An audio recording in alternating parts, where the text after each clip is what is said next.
Hello everyone, today we will talk about how to fix or how to solve the problem of denied account on Gmail. To know how to fix or how to solve denied account on Gmail app, you will click on settings.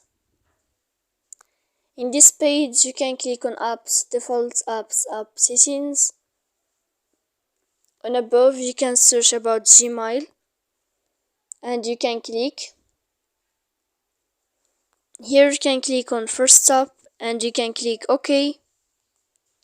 After that you'll enter to the window of storage. Here you can click clear cache. Don't click clear data because that can cause the errors or can delete your account. So please don't forget to support us by like and subscribe. See you next time in another video and thank you for your attention and your watching.